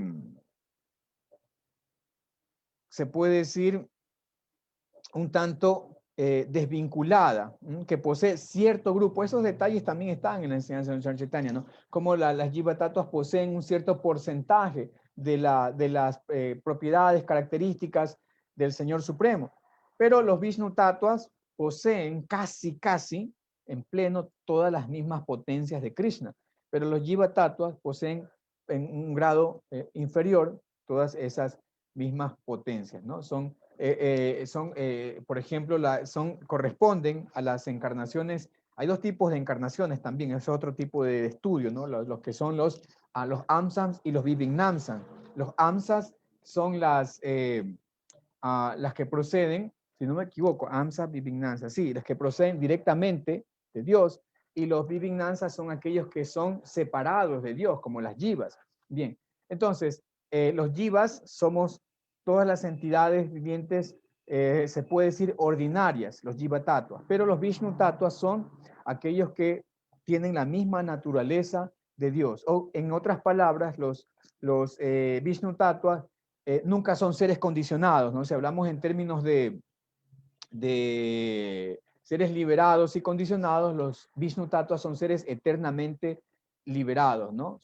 Son Jiva Muktas eternos, son seres Muktas, son seres eternos. Pero los Jiva Tattvas son seres que sí puede darse el caso que sean condicionados por la naturaleza material. Entonces, volviendo a la pregunta, les di como un poquito de tiempo, ¿no? Para ver qué se les ocurre. Un ejemplo de un Jiva Tattva, una Jiva, se puede decir entre comillas, ordinaria, que sea al mismo tiempo un avatara. ¿No se les ha ocurrido? ¿No? ¿Alguien quiere mencionarlo? ¿No? No hay problema. Ok, un ejemplo, Brahma. Brahma es un avatar, es un guna avatar, pero Brahma es un Jiva Tattva. Y es un tremendo avatar de Krishna. Entonces, hablando ya acerca de los Shaktiavesh avataras, que son de dos tipos, Saksat avatar es una manifestación, es decir, cuando Krishna mismo viene, ¿no? O una manifestación de él, Saksat directa, una manifestación directa de él viene a cumplir una función específica. Srila Prabhupada da el ejemplo de Ananta y de César. A veces recuerdo que cuando leí este libro, yo siempre pensaba que Ananta era el mismo que César, ¿no? Pero al parecer estamos hablando de dos personalidades diferentes. Y allí se menciona que Ananta tiene la función de soportar, ¿no?, los universos materiales y todo, y que César tiene la función de siempre servir al Señor. César es Balaram también. Entonces, vemos que ellos son manifestaciones de Sakshat Avataras. Krishna mismo viene a cumplir una función. Y otro tipo de Shaktiavesha Avatar es el Avesha Avatar. El Avesha Avatar. El Avesha Avatar es una Jiva Tatua, es una Jiva, un alma, para entenderlo vamos a decir ordinaria, un alma ordinaria que es embestido con un Shakti, un poder especial que le da Krishna, Dios, para cumplir una función específica, una misión que no podría cumplirla ninguna entidad viviente ordinaria. Entonces, reconocidos como Avesha Avatar está Narada Muni, Parasurran, está también el señor Buda, también está reconocido como un Avesha Avatar. Y por supuesto, muchas veces se dice que Srila Prabhupada también es un Shakti Avesha Avatar por tremenda misión que pudo cumplir él solo, ¿no? Creo que alguien no podría hacerlo ni siquiera con toda la tecnología actual, con los recursos actuales, pudiera hacerlo. Y Srila Prabhupada prácticamente a los 70 años lo hizo solo, desde el punto de vista externo, pero había sido imbuido por un poder especial. Entonces, la pregunta, ya que estamos llegando hasta lo más fino es, ¿cómo clasificamos a Jesús dentro de estos dos Shaktiavesha avataras? ¿O es Shakshak avatar o es Avesha avatar? En realidad, no hay una conclusión 100%. Yo desconozco que en ningún libro se establece, ningún acharya anterior o Vaishnava, que haya dicho 100% a cuál de los dos corresponde, pero por el estudio, por el estudio de las características de Jesús, particularmente, particularmente yo me inclino, por decirlo en un 80%, 80-90%, a que Jesús, estudiándolo, ¿no?, así con el Shastra, viendo las características de él y todo, Jesús encaja dentro de lo que sería un Sakshat Avatar. Es decir, un Shaktiavesha Avatar que es en sí una manifestación directa, ¿no?, de Dios, ¿no?, que ha venido a cumplir una función específica dentro de este mundo. Como mencioné anteriormente, a acercar, ¿no?, a la mayoría, a la generalidad de las personas hacia Dios. Y recordemos que esto no es algo se puede decir único en la personalidad de Jesús. También el señor Chaitanya hace 500 años, recordemos que él, ¿no?, un poco el protocolo de la adoración pomposa de Dios en los templos y con tanta parafernalia, no tantas cosas, sino que él vino a darnos la oportunidad también a todos de que podamos hacer servicio devocional sin ninguna condición, ¿no? Por eso se lo llama la encarnación más magnánima, ¿no? Entre todas las encarnaciones se reconoce al Señor Chaitanya como la más magnánima, porque Él vino a dar amor por Dios sin ninguna restricción. Él no, incluso más magnánimo que Krishna, no puso condición, ¿no? Krishna le dijo a Arjuna, ríndete a mí. El Señor Chaitanya simplemente dice, canta Hare Krishna, sirve al Señor sin poner ninguna condición. Entonces, el Señor Jesús también en su misión, Él vino a acercar a las masas, a darles la oportunidad de acercarse a Dios, ¿no?, a hacer a Dios, a esos tan divinos que pensamos que está por la estratosfera, muy lejos, vino como a acercarlos, ¿no?, a la mayoría, a la totalidad de las personas. Esa era su misión en particular. Bien, entonces vamos a dejarlo hasta aquí. Entonces hemos mencionado estos, aparte de la introducción, hemos mencionado estos tres aspectos, ¿no? Respecto a Nama Tattva, no hay diferencia entre Cristo, Krishna, o cantar el nombre de Cristo, de Krista, de Krishna. Guru Tattva, Jesús, él enseñó, él vino a enseñarnos cómo amar a Dios, nos trajo la ciencia espiritual y por lo tanto es reconocido como un guru. Y también desde el punto de vista de Vishnu Tattva hemos estudiado como el Señor Jesús es un avatara de Dios, específicamente considerado como un Shaktiavesha avatar, y profundizamos, llegamos también a la conclusión de que seguramente sí, esto no podemos decirlo con absoluta certeza, 100%, porque no se ha determinado anteriormente, pero por lo estudiado de su naturaleza, podemos concluir que el Señor Jesús estaría dentro de la categoría de un Sakshat Avatar, que es uno de los dos tipos de Shaktiavesha avatares. Muy bien, yo les doy las gracias a todos ustedes por haber escuchado estas pocas palabras respecto a cómo los Vedas enfocan o ven a la personalidad del Señor Jesús, el Mesías. Bien, Muchas entonces, gracias, Fran. Hay una servicio, preguntita. si tienen ustedes preguntas, sí. Sí, en el chat dice a qué edad más o menos fue Jesús a la India. Ya, más o menos a los 12 años, cuando ya Jesús,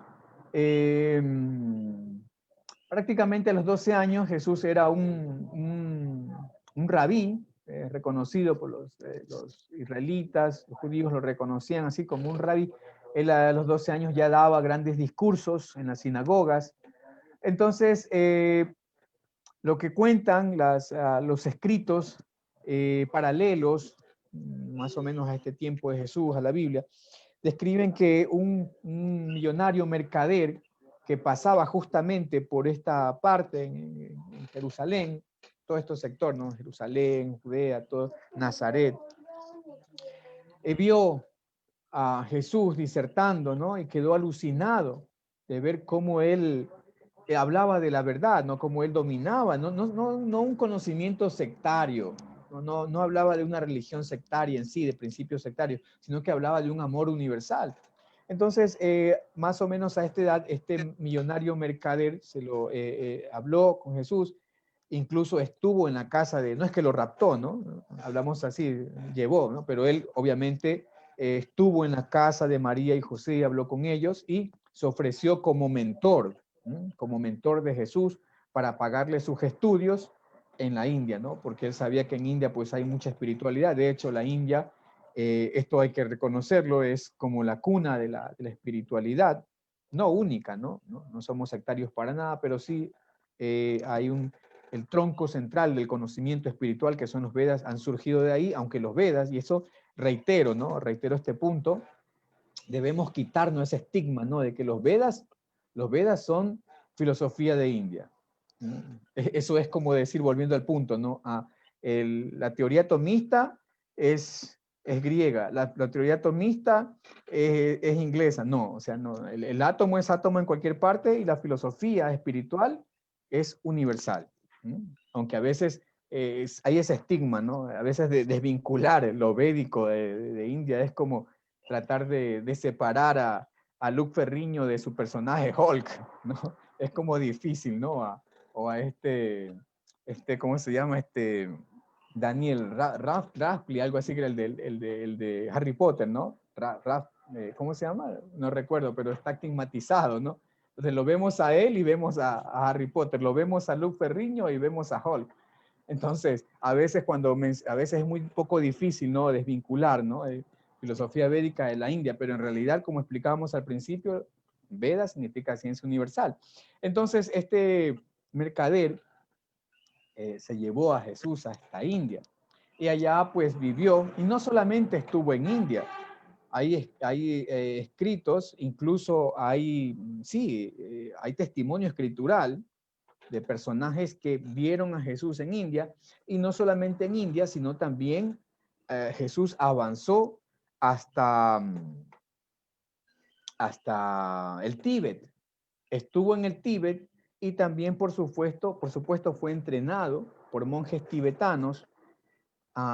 Incluso Jesús aprendió muchas de las parábolas. Si nosotros estudiamos las parábolas de Jesús, existe paralelismo entre muchas de ellas con las parábolas enseñadas por Buda, ¿no? Entonces Jesús se entrenó en India y se entrenó también en el Tíbet. Y luego, por supuesto, allá aprendió todo a curar con mantras, a curar con la palabra, a curar con hierbas, porque Jesús no solamente curaba, hacía estos milagros de una forma, como la vemos en las películas, no verbal, sino que luego él daba sus recetas, ¿no? Estas hierbas, esto de aquí tiene que ser aplicado, etc. Y él aprendió todo ese arte. Aprendió yoga, aprendió a curar con plantas, con mantras, etcétera, poderes místicos, todo esto. Bien, entonces después de todo eso es que él regresa, ya ahora sí como a cumplir su misión a partir de los 30 años, ¿no? Es cuando ya regresa y aparece nuevamente ya en la Biblia, porque estos años, estos 12 años, perdón, desde los 12 hasta los 30 años prácticamente ha sido un misterio, aunque se dice que ustedes recordarán, ¿no? Que cuando se reunieron todos estos sacerdotes, estos obispos, escogieron también qué dejamos o qué hacemos parte de la Biblia, ¿no? ¿Qué los ponemos como libro autorizado? Y hubo muchos libros que ellos simplemente quemaron, hubo muchos libros fueron quemados, los rechazaron, dijeron, no, es solo esto vamos a aceptar. Por eso es que hasta el día de hoy hay muchos evangelios que siguen surgiendo, se siguen descubriendo. Por ejemplo, tenemos los rollos descubiertos en Qumran, ¿cómo es? En Egipto, por Egipto, fueron descubiertos estos rollos, ¿no? Por el Mar Muerto, fueron cerca de allí, en Qumran, en un lugar que se llama Qumran, fueron descubiertos en una cueva. Y ahí hay muchos testimonios respecto a la vida de Jesús. Hay otros tipos de evangelios, no solamente los canónicos, ¿no? Evangelios de Juan, evangelios de Lucas, evangelios de Marcos, sino también se habla de otros evangelios como el evangelio de Judas, el evangelio de María Magdalena, etcétera, que fueron escritos a la par de estos otros evangelios canónicos, pero que nunca fueron aceptados. Entonces se presenta a Jesús o se habla de su vida en estos años, en este tiempo. Y en India también hay un lugar que se llama Cachemira, que se explica que allí llegó Jesús luego de haber cumplido su misión, porque obviamente Jesús no murió en la cruz, ¿no? Y de hecho Jesús nunca, y la Biblia mismo lo demuestra, Jesús nunca realmente se convirtió en un espectro. Cuando Jesús vuelve a aparecer frente a María Magdalena, cuando Jesús aparece y cuando aparece ante los 12 apóstoles, Jesús no aparece como un espectro, ¿no? Por eso le dice a Tomás, Tomás quería como ver, ¿no? Para concretar si realmente era Jesús. Jesús le dice no, que meta la mano en su costado y que sienta, que él le dice, toca que el espíritu no tiene ni carne ni huesos. ¿Qué significa esto? Que él seguía siendo Jesús, él seguía siendo la misma persona, no se había convertido en un espectro fantasmal, una aparición fantasmagórica, era él mismo. Entonces él seguía siendo, él nunca había muerto realmente allí, ¿no? Entonces luego de eso, de acuerdo a escritos, hay muchos libros que hablan de esto, ¿no? Por supuesto, basándose en testimonios, en escritos antiguos, que luego de esto pues Jesús viajó a India nuevamente, pero ya, digamos, ya se había jubilado, ¿no? Por así decirlo, ¿no? Ya había jubilado porque ya cumplió su misión y fue a terminar sus últimos años en India. Y en Cachemira inclusive hay un templo en donde supuestamente está el cuerpo de Jesús, en Cachemira, en India. Y allá hay unas calles y hay personas que lo reconocen, hay testimonios de personas que reconocieron la llegada de un hombre con ciertos rasgos diferentes, con una efulgencia, con un brillo, y que lo llamaban justamente Isha, ¿no? Y que se llamaba Isha, ¿no? Entonces, así es como se habla de que Jesús terminó sus días en India también. Entonces fue a partir de los 12 años, la primera vez, ¿no? Bien. No sé si tienen alguna otra inquietud. Por supuesto, esto lo sabemos por libros, otros textos, no exactamente sería alguien necio decir que aquí en alguna parte en los Vedas dijo eso. No, son estudios académicos, estudios laicos que se hacen respecto a la vida de Jesús y que han encontrado estos acontecimientos, ¿no? Porque en la Biblia también se menciona que él a esta edad estaba disertando en la sinagoga y que después de eso ya la Biblia no menciona nada más respecto a lo que pasó después de sus 12 años hasta los 30 años, ¿no? Por eso hasta cierto punto es absurdo cómo es que no se describe toda la vida de una personalidad tan esperada y tan importante para todos como la aparición del Mesías, como es que simplemente su vida cae en un misterio, ¿no? En la oscuridad. Bien, ¿alguna otra inquietud? Sí, a mí, haciendo una comparación acerca de lo que dijo, hay una cosa que siempre me quedó como una gran duda, ¿no? En los Vedas, un ejemplo, Krishna siempre dice, haz esto otro, yo te enseño esto, yo soy esto, tú eres esto, la vida es esto, tú pasas por estas cosas. Entonces, cuando llega Kali Yuga y él sabe que la gente va a ser baja, poca memoria y muchos pecados, deja libros marcados. Ahora, con la historia de Jesús, Jesús dio muchas enseñanzas, pero no dejó nada escrito, con lo que lleva a que se encuentren muchas especulaciones en lo que es la vida de Jesús. Entonces, aquellos que quieren difamar o aquellos que quieren agrandar lo que fue Jesús, tienen una dicotomía en sus enseñanzas que hacen que hasta cierto punto pueda ser creíble y hasta cierto punto no sea creíble. Entonces, como que se ha juntado todo eso. Porque si él hubiese dejado algo escrito, él sabía que las personas de ese momento eran muy caídas. Él ya lo sabía. Los judíos en aquel momento hacían sacrificios humanos, comían muchísimos animales, él tenía que liberarlos del pecado, se casaban y había cantidad de cosas que... Él vino a liberarlos del pecado antes que nada para poder entender una doctrina mejor. Pero a su vez, para poder salir del pecado, mi punto de vista, ¿no? Yo no soy Jesús, que es un alma super... Pero yo hubiese dejado libros, por lo menos más allá de que había ignorancia, pero estaban los escribas y los fariseos, que eran gente Claro. que sabía escribir.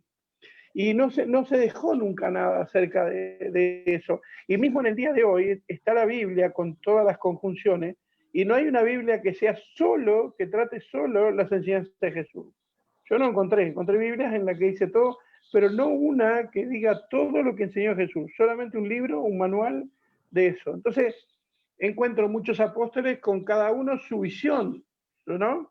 Como dice, según el espejo en que se mire, se ven las cosas de una forma.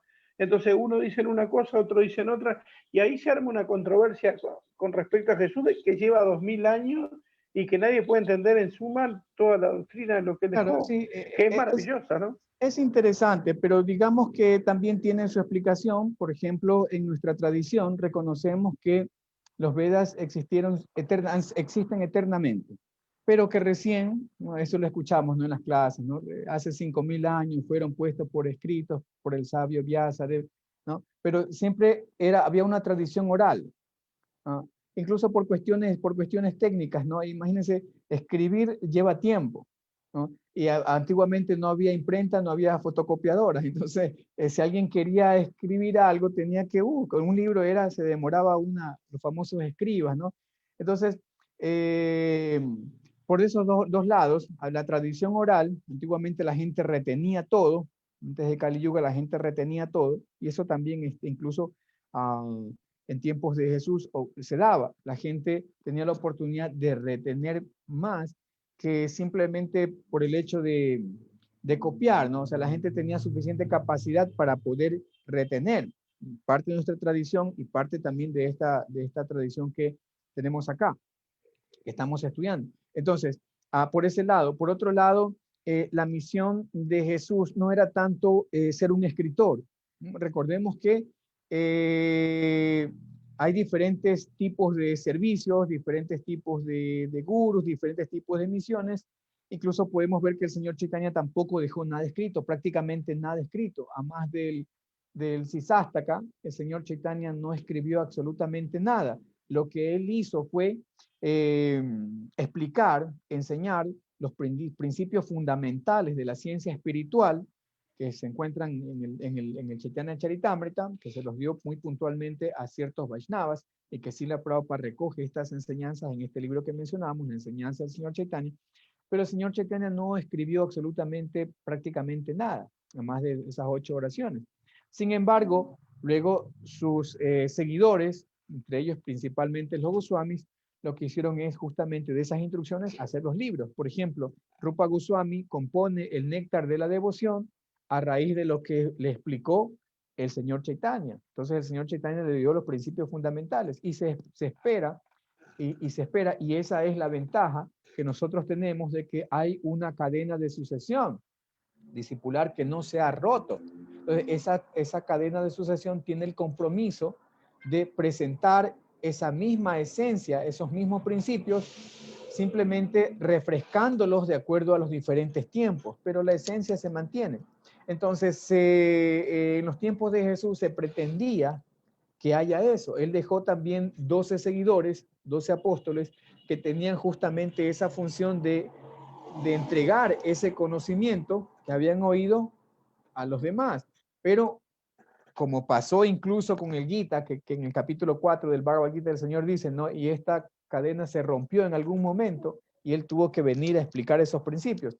Entonces, y esto le da incluso sentido a las venidas en diferentes tiempos de Dios, porque a veces ese conocimiento se diluye, se pervierte, se cae en el oscurantismo, en las sombras. Entonces el Señor tiene que venir, se manifiesta de otra manera y presenta nuevamente esos principios espirituales. Entonces, la misión de Jesús no era, ¿no? Era una misión muy apremiante, ¿no? Si él se ponía en ese momento a estar escribiendo, tal vez copaba mucho de su tiempo. Y otro aspecto, otro detalle es que estoy seguro que no mucha gente tenía la capacidad de leer, incluso hasta hace algunas décadas nuestros países todavía tenían un alto índice de analfabetismo. Imagínense hace 2000 años cuáles eran los privilegiados que podían leer, ¿no? Por eso cuando Gutenberg crea su primera imprenta, le da acceso, ¿no? Gutenberg también cumplió una gran misión dentro de esto, porque antes de Gutenberg, la Biblia esto es verdad, la Biblia se le permitía ser leída únicamente por eminencias en terreno religioso, no cualquiera podía leerla, pero con su imprenta, Gutenberg lo que hizo fue como democratizar el conocimiento bíblico, conocimiento religioso, espiritual, y lo puso al alcance del mundo entero. Entonces, son ciertos detalles, ¿no?, que están allí y que le dan sentido al hecho de que por qué Jesús mayormente no escribió nada, no le hubiera invertido mucho tiempo y tal vez la gente que no sabía ni leer, pues los iba a dejar allí, ¿no? Esos pergaminos se los iban a quedar ahí y no se perdía, ¿no? Un poco la esencia. Aparte de que a veces no es lo mismo leer un libro que escuchar, ¿no?, al mismo autor del libro, ¿no? Por ejemplo, y esto es real, ¿no? A veces nosotros disfrutamos más escuchando una clase que leyendo un libro, ¿no? A veces nos impacta más el Shakti del predicador, su realización, cómo transmite. Entonces uno queda como más cautivado, más enganchado, que simplemente coger un libro y que bueno, y eso sí es que lo sabemos leer. En ese tiempo muchos tal vez no sabrían leer y hubiera sido como decía Bolívar, arar en el mar, ¿no? Bien. ¿Está bien? ¿Alguna otra inquietud? ¿Alguna duda? ¿Algún comentario también? ¿Alguna pregunta?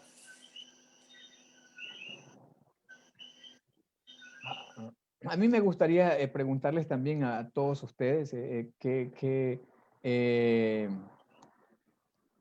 qué beneficio han encontrado, un poco así, en qué les ha ayudado, ¿no?, esta esta disertación un poco para aclarar alguna duda, si realmente ha habido algo de eso. ¿Tenían alguna duda que tal vez se aclaró?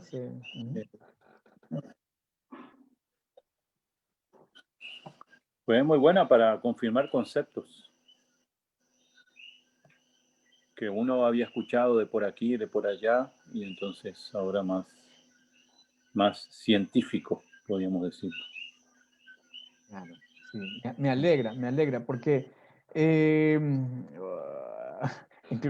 incluso lo relaciono, ¿no? Ahora en estos días, no sé si allá les ha llegado la noticia, ¿no? Son cosas que están allí en la prensa cotidiana, en los medios. Ha circulado esta noticia de que efectivamente ya es prácticamente un hecho la existencia de seres extraterrestres. Lo ha afirmado un fundador, ¿no?, de la seguridad espacial israelita, y la explicación que él da de por qué todavía no hemos tenido un contacto abierto con estos seres es porque no estamos preparados. Y esa preparación esa no estar preparado implica que no armonizamos entre nosotros mismos, ¿no? O sea, rivalizamos. Somos un planeta, pero estamos muy fraccionados. Estamos siempre en guerra, reñimos por todo. Si a esta persona le gusta otro color, ya yo quiero matarla porque no le gusta el color que a mí me gusta. Si es capitalista, es comunista, entonces también quiero agredirlo, matarlo. Si este es cristiano y yo soy musulmán, también quiero matarlo, y así. Entonces, lo relaciono, ¿no?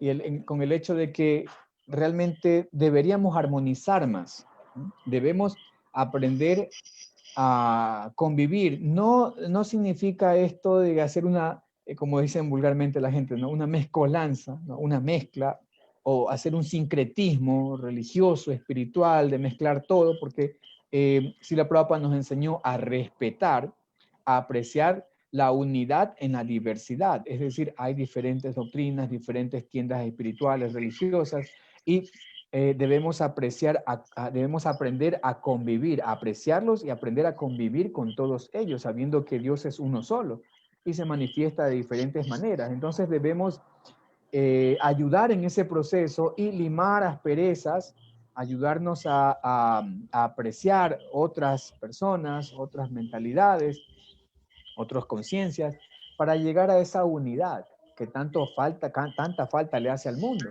y que justamente, al parecer, para los seres extraterrestres, esa todavía es una lección que tenemos que aprobar, un examen que aprobar para poder tener un contacto directo, ¿no?, que tal vez ellos lo están aguardando. Justamente eso que usted está diciendo, una de las informaciones también, que dice que ahora el 14 hay un eclipse y que luego entraría la era de Acuario, ¿no? Cantidad de especulaciones que están viendo ahora con el asunto, y se le está enseñando a la gente, lastimosamente, y eso es lo malo, es lo peor que tienen los seres humanos, es la clase de enseñanza que estamos dando. Entonces le decimos a los seres humanos que la era de Acuario nos va a abrir la mente y vamos a evolucionar, y nosotros no tenemos que hacer esfuerzo, nosotros podemos ser los más grandes pecadores, y por arte de magia todo va a salir y va. Cuando realmente lo principal, lo que enseñó Jesús, lo que enseñó Buda, lo que enseñaron cantidad de atrás, y Srila Prabhupada cuando vino, es que el esfuerzo en suma está dentro de nosotros. O sea, si nosotros no hacemos el esfuerzo de cambiar nuestro interior, y ahí también, una de las cosas que he estudiado para saber el análisis, psicológicamente, un tal Freud sacó lo peor de nosotros. Antiguamente se les enseñaba por intermedio de la religión, por intermedio de la educación común, a reprimir todas nuestras cosas negativas que teníamos para no exteriorizarlas en una sociedad y no convertir esa sociedad en algo aberrante. Entonces, a través del miedo, se utilizó muchas veces por la religión: no hagas esto que Dios te castiga, no hagas esto porque Dios se enoja, o si no los padres, si haces esto, mira, que sin una explicación clara acerca de por qué no deberíamos hacer eso. Entonces la gente empezó a sentir que tenía el deseo de hacer eso, pero estaba reprimido de diferentes maneras. Cuando lo hacía se sentía como muy pecador, ¿por qué hice esto y ahora cómo me siento? Entonces apareció un Freud que dijo que para poder limar todo eso, bueno, eso está naturalmente dentro nuestro, la maldad y la bondad está dentro nuestro, y uno no debería reprimirla y debería sacarla para poder curar sus propias. Entonces, ya no hubo límites en la tendencia de reprimir, y entonces sacamos el lobo malo y lo experimentamos en la ciudad, en la sociedad, en el 90%, y entonces, bueno, ahora somos libres porque podemos experimentar tanto, y ya no tenemos esa contención, no hay una contención religiosa, no hay una contención, y todo eso basado en la falta de educación y por un esfuerzo de reprimir sin entender cómo debería funcionar. O sea, no hagas esto porque tiene consecuencias que pueden llevar a perjudicar a ciertas personas por esto, por esto, por esto. Sin embargo, era todo muy doctrinal, muy no lo hagas y chao. Entonces la gente quiso experimentar, no quiso. Y ahí fue donde. Por eso es muy importante que nosotros nos volvamos estudiantes serios. ¿Sí se me escucha? Sí.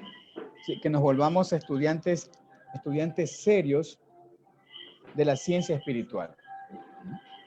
Estudiantes serios, ¿no? O sea, que realmente profundicemos y no nos volvamos simplemente como autómatas de seguir algo, ¿no? En lo particular, tampoco no es algo que me guste hacer, ¿no? Siempre debe estar presente la indagación. Siempre, como si la Prabhupada lo dijo, ¿no? En algún momento él dijo, no rindas tu inteligencia, ríndete con inteligencia. Entonces, la inteligencia no es algo que debamos apagarlo, o la indagación no es algo que debemos apagar por el hecho de que ya hemos aceptado algo. No, siempre hay que indagar, no dudar, sino indagar. No dudamos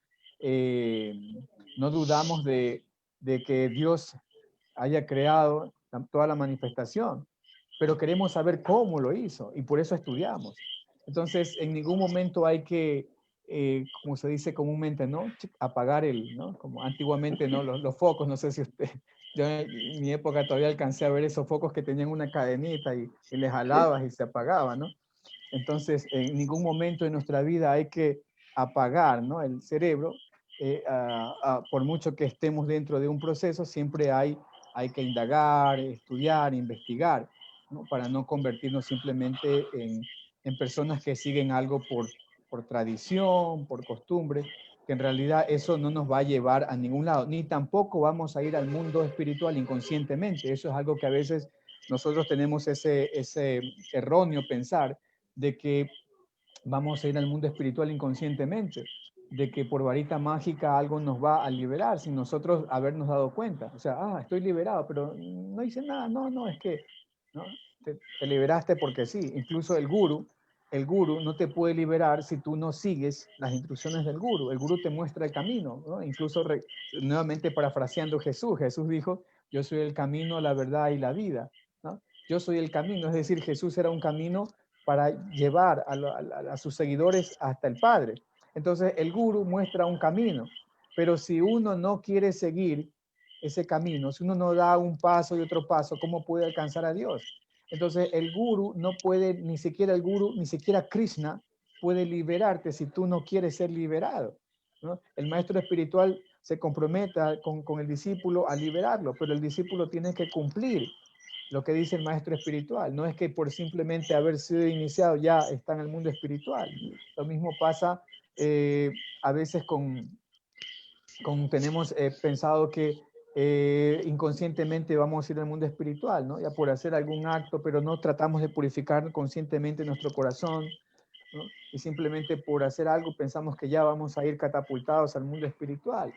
Entonces, esto no es así. Tenemos que ser conscientes. De hecho, este proceso se llama, ¿cómo se llama esta sociedad? Sociedad Internacional para la Conciencia de Krishna. Eso significa que todo lo que hacemos tenemos que hacerlos de manera consciente. ¿Y qué significa hacer algo con conciencia? Significa hacerlo con conocimiento de causa. ¿Qué es lo que estamos haciendo? Entonces, si por ejemplo yo doy reverencias, tengo que saber por qué doy reverencias. Si yo, por ejemplo, hago esta austeridad, ¿por qué hago esta austeridad? Si yo entro al altar, entro al templo, pero me quito los zapatos, ¿por qué me quito los zapatos? Ah, porque vengo de afuera, vengo de un lugar contaminado, mis zapatos están llenos de bacterias y esto es un lugar puro, por lo tanto debo sacármelos. O sea, siempre hay una explicación racional, lógica y científica para todo acto que realiza un Vaishnava. No es que un Vaishnava hace algo simplemente porque a alguien se le ocurrió. Entonces, todo eso debemos saber el porqué de las cosas. A veces, por ejemplo, se dice, los devotos dicen, en cada sí no debes raparte, no debes cortarte las uñas, no debes hacer... Pero, y a veces uno se pregunta, ¿no? ¿Pero qué tiene que ver todo eso? ¿Qué tiene que ver todo eso con los granos? Pero a veces seguimos con no comer granos, pero a veces seguimos mecánicamente las cosas que no sabemos ni por qué. Entonces, si alguien le pregunta, bueno, ¿y por qué no se afeita en Ekadasi? Dicen, no, es que así me enseñaron, ¿no? Así me dijeron que haga. Pero no entendemos el principio, porque Ekadasi no es solamente no comer granos. Ekadasi es un día de austeridad, un día en que tratamos de desvincularnos, que tratamos de desvincularnos del cuerpo, un poco alejarnos de este concepto de que yo soy este cuerpo y darle más preeminencia a mi parte espiritual, y por eso nos concentramos en hacer austeridades, en estudiar, en cantar más, para alejarnos de ese concepto. Entonces, ese día, en vez de ocuparnos, ¿no?, en ponernos guapos y bonitos, ese día más bien lo olvidamos un poco de eso, ¿no? Dejamos un poco al lado todo eso y nos concentramos más en nuestras actividades espirituales, y por eso es que nos atenemos, ¿no?, de cortarnos las uñas, de cortarnos el cabello, ¿no? Entonces, esa es la cuestión. Pero muchas veces hay cosas que hacemos y que no sabemos cuál es la raíz, de dónde viene todo esto, por qué lo hacemos. Entonces, siempre debemos ser muy científicos en nuestra práctica espiritual, ¿no? Saber cuál es el sentido de todo esto. Y al mundo espiritual no vamos a ir inconscientemente. Tenemos que saber, tenemos que realizar. Por eso este libro, justamente este libro se llama así, ¿no? La ciencia de la autorrealización. Autorrealización, yo mismo realizarse, darme cuenta de qué mismo soy yo, qué es lo que soy. Entonces yo tengo que reflexionar en esas verdades, estudiarlas, indagarlas, analizarlas, para darme cuenta realmente qué yo soy, ¿no? ¿Por qué debo hacer algo y por qué no? Porque las religiones y las escrituras están llenas de mandamientos, de prohibiciones, restricciones. Haz esto, no hagas lo de acá. Pero debemos saber, bueno, pero ¿por qué? ¿Por qué no debo hacerlo? Y no solamente restringirme mecánicamente o artificialmente, sino que yo tengo que saber ¿por qué no debo hacerlo? Entonces, muy, muy cierto también lo que decía el Prabhu. Muchas gracias. Prabhu, yo creo que ya son las 9 de la noche. Por lo menos aquí ya llevamos 2 horas. Hemos pasado. No, está bien. Fue muy bueno de todas maneras, siempre muy instructivo. Entonces, nuevamente quería agradecer tu gentil participación con nosotros, tu interés en estar aquí con nosotros a pesar de la distancia, en invertir tu tiempo. Entonces, muchas gracias. Ojalá que algún día podamos tenerte aquí de visita. Sería increíble. Han sido yo, mucho más.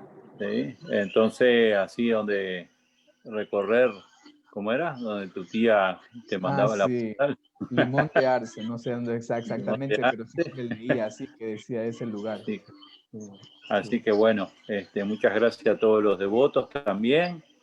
Ha sido una linda tarde, muy amena también, principalmente en este mes que se va a hablar de, ojalá que se hable del Señor Jesucristo, porque últimamente las fiestas nadie recuerda al Señor Jesucristo, son fiestas nada más. Así que bueno, muy amable nuevamente, muchas gracias. Y bueno, dejamos la puerta abierta para invitarte otra vez. Con gusto. De mi parte, pues estoy siempre a la orden, estoy para servirles y les agradezco nuevamente, principalmente a usted, Prabhu Arizona, por la gentil invitación y ocuparme en este modesto servicio, ¿no? Que es un poquito lo que yo para, Muchas como se gracias. dice comúnmente, Gracias. para lo que medio sirvo, ¿no?